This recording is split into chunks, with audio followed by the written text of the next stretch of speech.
been like a month since we've done a podcast. I want to say this like 59. We've been we've been slacking, but it has been a it's deer season, so we've been hunting when we can, and some of us have had more success than others. I killed a deer November 1st, and Gavin's on here with me today. Greg is he's been super busy, so we decided we're going to try to knock out a bunch of these podcasts with the team members that have killed deer, and whether he can do them, I can do them, or both of us can be on there and do them. But we we're gonna knock one out. So I'm in a parking lot waiting for my kid to get down to the gymnastics, and Gavin was at home and able to get away from the kiddo for a minute or two. So we're just gonna have him give us a rundown on his season and tell you about his deer. Yeah, so basically I got my trail cameras out super late this year. It was like towards the end of September, and I think probably middle of September, and I got the first picture of Thorn either late September or 1st of October, and I'm like, oh my, this deer exploded from last year. He probably put on 20 to 30 inches. He already kind of had the garbage going on as G2s, but then they just went crazy. But usually I kind of just hunt small thickets no one else wants to. So basically this is the kind of same property that I shot Maverick a couple of years ago on. And I had the tree stand set up the same exact way, cameras, same exact spots. And lo and behold, Thorn survived. And like I said, he blew up. Hunted really, really hard, really early. Never saw him. He'd always be nocturnal, either early in the morning or in the middle of the night. And about middle of October, I finally got permission on the timber that's in this property.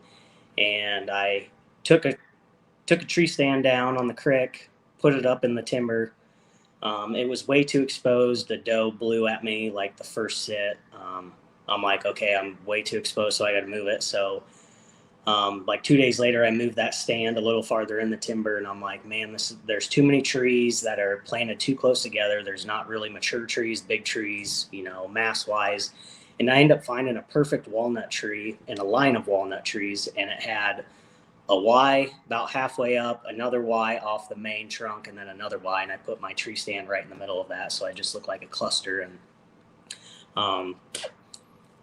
October 28th, I was walking in at like 1 o'clock or 3 o'clock in the afternoon, and I kicked him up, and I hit the ground, look up, and I'm like, man, he's got to be close to 190. I knew he was a big deer.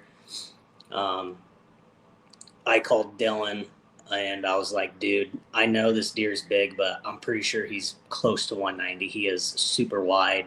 He's not terribly tall, but he's just super wide and just has everything just going on. And so I sent a snap to the group, the OXM group, and I was like, I don't know what I should do. Should I back out? He didn't blow. He didn't seem too, scared or ran off. He kind of ran off about 50 yards and stopped and looked and didn't know where I was or what I was. So he just kind of trotted off, and the guy's like, just sit it out. You never know. And I end up sitting out, and he ended up walking by at 60 yards with 10 minutes left of light. The camera light wasn't good, so I didn't get any video footage of him. Like, okay, I didn't scare him off that bad. He's just kind of walking back through, just not close enough. And then a few days later, mind you, I'm still hunting a lot, and it's easy to get in and out of this property undetected and scent free as best as I can. And November 2nd, I get in there, and as soon as I get to the top of my tree stand, I see a buck staring at me, and I'm like, you got to be kidding me. I snuck in here, I got on the platform, and I have a buck staring right at me at like 50, 55 yards away. So him and I basically had a stare off for like 10 minutes. And finally I realized he's not even looking at me. He's just kind of looking off yonder below me. And once he kind of gets out of the brush, I pull my bow up, get my camera arm attached to the tree, everything's set up. I see another buck, and I'm like, man, that's a big frame deer, and all of a sudden I pull my binos up, and it's Thorn, and I'm like 40 yards away. He's right here, but I do not have a shot at all. There's just too many lines of trees, just too much room for air, and it just wasn't going to be a good shot anyway. Well, lo and behold, I thought he bedded down, and then the two other bucks that were with him worked off. I'm like, well, maybe he just gotten some thick stuff, and I didn't see him walk away. So I did some grunts, nothing. I did some doe bleats, nothing. And then I'm like, okay. So about 2 minutes pass, and then I just slapped the rack together, and all of a sudden, Thorn pops up 40 yards staring straight at me right down the trees. And I'm like, no way this is happening right now. And slowly he works down basically straight in the tree line with me, running parallel like 3 yards off the tree line. And I'm like, I need to get the rack out of my hand. I need to get the camera on. I need to get the bow in my hand. And the camera footage shows like it seemed like I had a lot of time. Like it seems forever, but in the moment he was right there, and it happened so fast. I got my camera arm and I pushed it with my elbow, and he walks behind me, and I finally turn and I draw back, and I'm about ready to stop him. And I'm like, I see a twig the last minute, and I move, and then I forget to stop him, and I let my arrow loose, and it hits right underneath his belly, right under his chest, clump of white hair on the ground. I'm like, no way that just happened at 18 yards. The only other thing I could have thought is I had my single pin on 25 yards, so I aimed just a touch low because I know it's about an inch off. And if I would have stopped him, he maybe would have ducked just enough, and it would have been a heart shot. It would have been done deal. Well, that was a rookie mistake on my end. And then he kind of scampered off, and I knew the tree he was going to walk by was 40 yards, so I adjust my pin to 40 yards. Again, the adrenaline was pumping. I didn't stop him. Thought I was looking right at his lungs. Ended up shooting his offside left ear, and I'm like, you got to be kidding me. Like, what am I doing? And he scampers off again, shaking his head like crazy. And he's standing on the side of the hill about 67 yards away, broadside. And I'm like, I'm not going to make that shot. I mean, it's a clear, I got a couple branches to avoid, but I'm like, I'm not going to shoot that far with that much air. And he had no idea what was going on. He was looking, we probably had a standoff. I mean, my GoPro was on for like 20 minutes after the second shot, and he stood up there for probably at least 15. And he was just looking around, shaking his head, and he had no idea what happened. And he just walked off. I tried snort wheezing him. Nothing he stopped the first snort wheeze and looked back. He didn't turn. He just looked around, cocked his head around, but he just walked off and walked out of my life. And I'm like, there goes my chance of the biggest bow buck of my life, and, it was emotional. I'm like, I can't believe I messed up twice at that yardage when I practiced all summer and, right before season. I'm like, I can't believe I missed that shot. Like, what happened? Right. But that's why we call it hunting. I mean, like if a bow hunter can't admit that they've made a mistake in the field, like, they're either lying or they're just, it happens. Everything happens so fast. I mean, nothing's promised out there in the tree stand. Like, accidents happen. But anyway, I'm like, okay, I'm going to let this lay low for a couple days, see if he'll come back in. And he almost disappeared for almost 2 weeks. So when I shot at him, attempted to shoot at him twice, that was November 2nd. And then I decided to go out one morning. I'm like, man, it's kind of a temperature drop. There's no wind. I have a good wind. It's a southeast wind. I'm like, the thermals are going to be rising. The pressure was, I believe, dropping drastically, a big drop.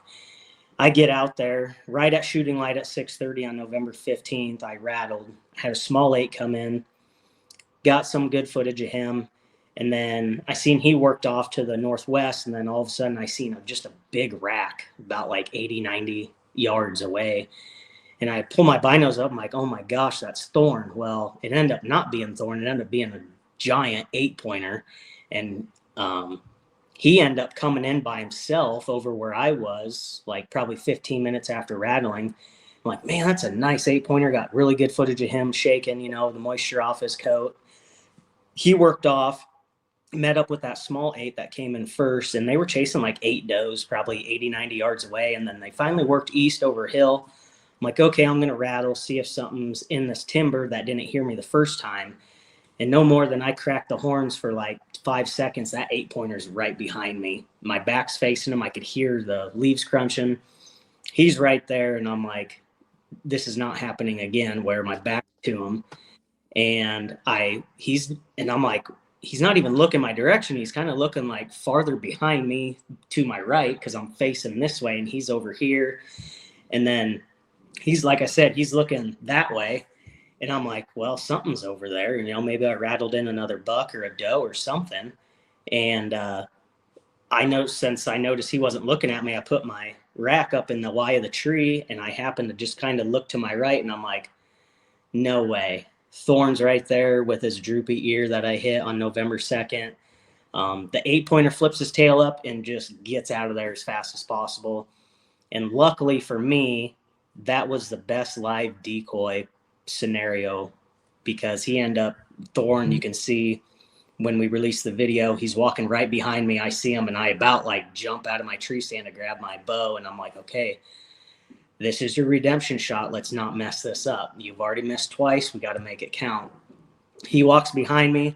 I hurry up, get my main camera on, swing the bow around, stop him, bury it right in his lungs, quartering away, got it all on footage, running 60 yards and piling up. And I got very, very emotional with how this season's went with this big of a deer. And I mean, it was probably the most emotional deer hunt I think I've ever done in my entire life. And I mean, I don't think anything will top it just with how the season went and kicking them up, feeling devastated then, missing them twice, feeling devastated then, and then having redemption a third time and made it count and put it where I wanted it and got to wrap my hands around that buck. It was pretty cool. Yeah, it's hard enough to get an opportunity once at a big deer. It's hard enough to even get a big deer to hunt. Like, I mean, you've posted pictures and all that stuff by now. Hopefully the hunt I'll get done in the next week or so. But I mean, most people will never even see a deer that big. I mean, I've hunted 25 years and I've seen a handful in 25 years of a deer that's even that caliber on the hoof. And but that just goes to show knowing the area and then running the cameras, just knowing that there's something there and how to do it. Otherwise, if you didn't, this is the perfect scenario of trail cameras saving a deer's life. If you didn't know that thorn was around, that 8 was getting it, at that point, because before then you missed him twice, you hadn't seen him, and then this big giant 8 shows up. Most people are shooting it. Yeah, it took a lot for me not to pull the bow back on him because I'm like, that is a real close 140-inch 8. And I'm like, I really want a big 8. And my rule personally, and it differs, but like I've shot enough 8s shotgun season when I used to shotgun hunt. And I'm like, I'm only going to shoot an 8 pointer if it's 140 or bigger. I mean, 130-inch 8 pointer, it's a still big deer, but Right. that's just my personal preference. Like I've shot enough 8s. I want something bigger, especially with my bow, and I mean, it just the challenge bow hunting. And again, I've only been bow hunting for 4 years, and to have 180-inch, 171 and a half, and now 187 on the wall out of the last 4 years, I'm speechless, and it's the best decision. And I'm going to shout out to Durr for getting me into bow hunting because it's probably the best thing that's ever happened to me as far as hunting wise. And then just, having that peace when you're in the tree stand, with nature and watching, the timber, wake up in the morning or at night when they're working through. It's a cool experience. And I mean, it changed my whole hunting game. Like my passion's bow hunting now. Like I used to shotgun hunt and I loved it every year, but it's like, that's just 1 week a year. Bow hunting, I mean, you got 2 months and then, a few days in January after second season shotgun. So, the one thing about bow hunting though is you get first opportunity before, if you want to call it, the Orange Army comes out and starts Right. bullets. But I mean, you can get on some really big deer bow hunting if you're really, wanting to get into it. Bow hunting's the way to go. Yeah, I do all of it. I bow hunt. I grew up shotgun hunting. I still party hunt. I go first season with a group that I've been going with. Oof, oh my God, 25 years. I'm 39. I've been going with this group since my uncle's group since I was 13, 14 years old. I love it. It's a blast. It gets a really, really bad rap It in does. Iowa. Understandably so. I've seen a lot of bad groups. I'm also well aware that I'm the minority in the shotgun world. Our group is we we only hunt private property. We only hunt property that either people in the group own or people that used to be in the group that just are too old to do it own. Um, we don't use trucks. We don't do any of that stuff. You know, we're very smart. And my favorite part about the shotgun hunting is the whole strategy of it of, you know, where do you put the blockers, how are we going to push it, what day are we doing this drive because the wind's this way. Like, I take it more of a bow hunting approach, is, you know, because back in the day it was just like, all right, well, Saturday we push John's property and everybody, you know, you start on gravel road and you push it down to the river or whatever, you know, whatever it is, and that was just how you did it. But it's since evolved into, all right, well, we had deer get out here. Let's tweak this a little bit, and we'll remember that for next year. And I've seen more big deer shotgun hunting that I've never pulled up on than I can shake a stick at, you know. But Oh yeah, I've it. seen a lot of deer shotgun hunting too, and I'm not dissing shotgun hunting. I mean, I miss it, but yeah, ever since I got introduced to late muzzleloader, though, if Oh you can yeah, you can be over a food source with late muzzleloader, it's super killer. yeah. As long as you got food and you cold temps, it can be awesome. Like I said, I party hunt. So and they know it. It's I don't shoot a lot of bucks. I bet you I haven't shot a buck shotgun hunting. I think 3 or 4 years ago I killed one.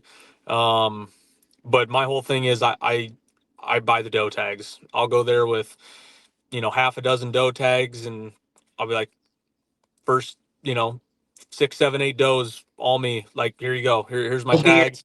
be your doe huckleberry. Yeah, and I say I will not shoot a buck unless you all agree that yep, we're shooting the bucks, or I would put it on the wall. Like, I mean, I let, especially a couple farms that we hunt that, you know, I either shed hunt or bow hunt. It's one of those where you just like, nope, I'm letting 140s run by. I'm not into it. You know, I've killed a decent amount of deer, and I don't get too worked up. I do it for the camaraderie.